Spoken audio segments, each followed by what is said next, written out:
Well, most of southwest Idaho continues to be socked in by an inversion, which happens when a layer of warm air traps cooler air near the ground, creating a dense cloud layer over valleys. And all that cloud cover is having a major impact on homeowners who invested in solar panels. News Channel 7's Cooper Morgan joining us now. Cooper, are homeowners concerned right now?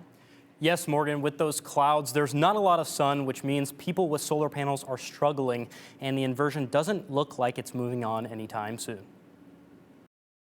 Alice Jenkins isn't just shocked at her own solar, she's worried for others. There are a lot of people out there who are off grid completely, and they don't have that option. They're just sitting there without power. Jenkins owns 13 solar panels on her home in the Treasure Valley with 3 batteries. Our batteries aren't charging up more than 30%. Mark Parsons, a 6-year solar panel owner, has seen similar drops, but he says it just comes with the territory. Time of year it'll never charge. It's cloudy. So why is Jenkins concerned? The inversion, a weather effect that keeps air stagnant and hazy in valleys. If Boise doesn't get sunshine tomorrow, it'll be one of the longer streaks without sun in the valley in recorded history. During this inversion, you're going to see slightly less production. Lisa Young is the director of the Idaho Chapter Sierra Club, and she says that those worried about their solar and the inversion should look towards the long haul. Top solar on their homes. It really is typically kind of a long-term investment decision. Just know that that this is normal.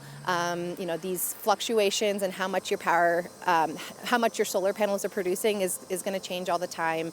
When solar panel owners charge their batteries, extra goes to the grid, which gives them a discount on their energy bill. When they don't fully charge, that bill goes up. This can be a stressor, especially with the recent 30% reduction in solar compensation that Idaho Power put into effect in October. So what they give us in exchange for solar going back to the grid, that has dropped. It's dropped pretty dramatically, especially this past fall. And I think that's caused a lot of angst because the people looking for a return on investment with their solar systems, it's getting harder and harder to justify that as a consumer putting that in. And with Idaho providing incentives for people to start using renewable energy, like the State Energy Loan Program, which allows single-family households to apply for low-interest loans for installations, this inversion hurts. They've been moving the goalpost on us, they being Idaho Power, right? And it's frustrating. Idaho Power says that overall solar output across its system can be reduced by up to 50%. So while Jenkins and some of the 14,000 solar customers in the valley are concerned with short-term production, the real effects of the inversion are to be expected in the winter.